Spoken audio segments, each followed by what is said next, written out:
Hey everyone, thanks for joining my YouTube channel once again. We got another flight for you today on my Buccaneer 2. Today's Monday, January the 27th, and as you can see, it was a beautiful day.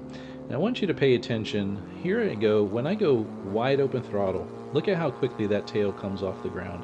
And also look at how I'm pretty much keeping it center line, somewhat, mostly. Um, but reason I point that out is because, although this is a tail dragger, this airplane is very predictable and very easy to control on the ground. There is no torque steer. There's not a lot of torque steer and stuff like that. Your main issue is going to be depending on the wind direction. Now, on this takeoff today, there was somewhat of a crosswind.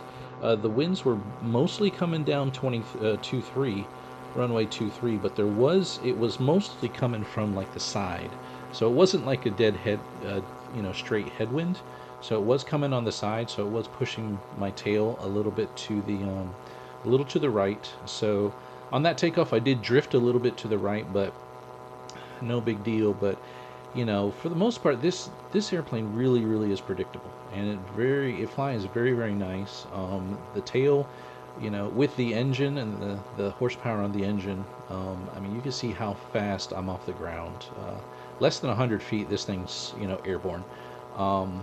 That tail wheel, once that tail wheel comes up off the ground, you're probably talking about 25 to 30 feet.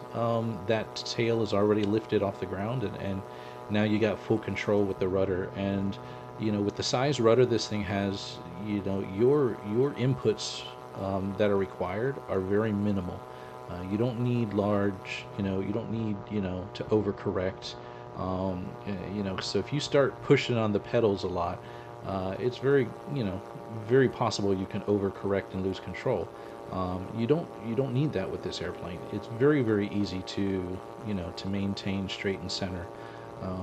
And even on landing, when you're coming in, landings will take you a few practice tries to start getting the landings down pat. But this airplane, and then of course once you're airborne, this thing really flies nicely. And it's very stable, as much as it can be. It's a light sport airplane. If it's really windy outside, you're going to get blown all over the place, and it's going to be a very bumpy ride, and it's going to be like you're on a rodeo. So that's why I don't like to fly when the conditions are too windy, because it's just not comfortable. However, you can see in the video that I added some side doors, and I tell you what, those things are so nice.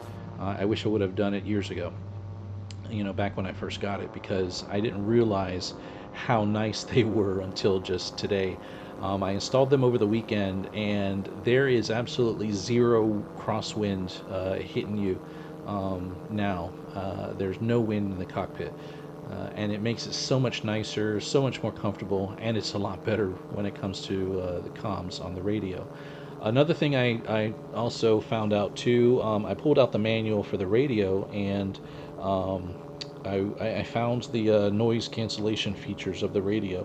So I was able to get those dialed in today in my two flights, and now the radio comms are really nice.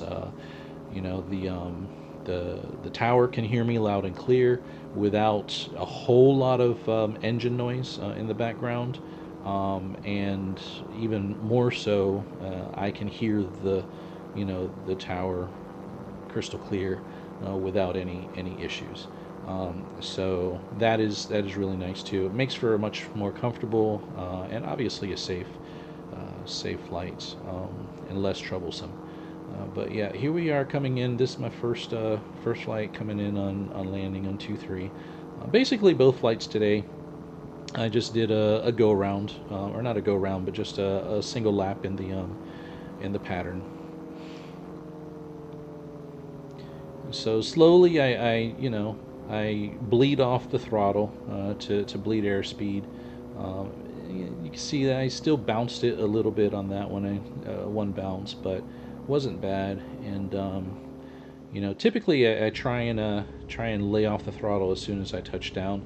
That landing there, I kind of stayed on the throttle a little bit, so it took my it took me a little bit to slow down, and you could see the tail was still kind of in the air for a little bit. So gotta, like I said, I'm rusty with the landings. You just gotta, finesse it, get it down, and slowly bleed off that throttle. And then as soon as you get down, or just before you touch down, kill the throttle, set it down on the ground, and you know, and then make sure you keep it, on the runway, with the pedals. But here we go again. Quick takeoff. This thing just does not need a whole lot of runway to get off the ground. But this is my second flight. Again, basically came down. Didn't do a stop and go. I came down. I went back to the parking, checked a few things, made a couple of adjustments, and then took it back up. But one thing I noticed when I landed was I took a little bit too much air out of the right tire, so I put air back in that right tire to get it back up to a good level. But yeah, so. Once again, it's just flying really, really nice. Now, there was some weather that was forecast to roll through in the afternoon. My original plan or hope today was to actually do a mini cross country from Jacksonville, from Craig over to Hilliard, because Hilliard has a grass. They're a grass runway, grass strip. It's about a 35-minute flight, 40 minutes. And my plan was to fly over there, do a couple of landings on the grass strip and stuff, and then fly back along the coast, and possibly maybe do a water landing. I don't know, but either way, there was a little bit of rain forecast to roll in, so I didn't want to risk it. So I stayed close and just flew a couple of laps around the airport today. But yeah, it's really flying nicely, no complaints. And like I said, with the windows on, or the side doors, windows, whatever you want to call them, it just makes it so much more comfortable now inside the cockpit. And radio comms are pretty much dialed in now, so. Unfortunately, and you can see there, I had my GoPro camera mounted, but unfortunately I didn't charge the battery, although the battery had 50% left on it, but that battery, for some reason or another, just wasn't working right. So the GoPro didn't take any video, and I forgot my extra battery at home. So, but yeah, you can see here how I got a bit of a gust of wind there, and this thing, it doesn't like the wind. I mean, today wasn't too bad. I have flown in more windy conditions, and it's just not an airplane that you want to be flying in windy conditions. It's just you get blown all over the place. It becomes a very bumpy ride, and it's just not fun. So today the winds, this time the winds were 10 knots. Gusting to 17 knots, and that's probably the top end. I mean, I have flown in like 15 knot winds, gusting till about 20 to 23, and that's probably the most that you want to fly this thing in. One day that I went out to Herlong, it was quite windy, and it was just such a bumpy flight back to Jacksonville, back to Craig. It just was uncomfortable. You're getting bounced around so much, and it's just not enjoyable. So here we are lining up for our second landing, and this landing actually I stuck. It was a nice landing.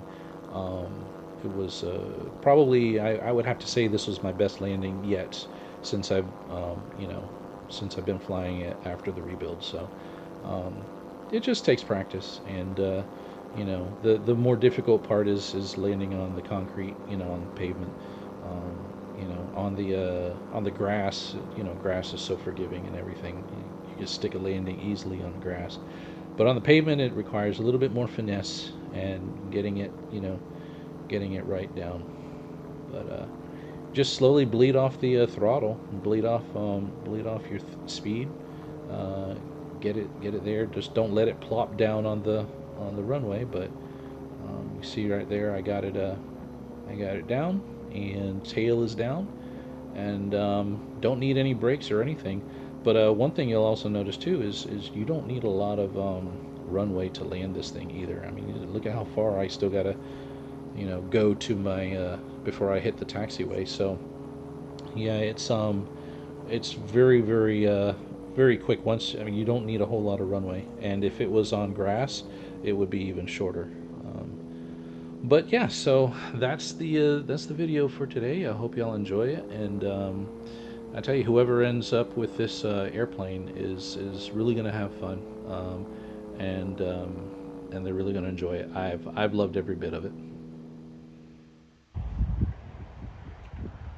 So here's just a quick video showing the doors. Simple latch on the inside and the outside. The outside latch is just to hold the door open um, while you're working or whatnot. And you really don't even need to latch the inside, because once you're flying, the wind's going to hold that door closed anyways. But yeah, simple design, but so much nicer.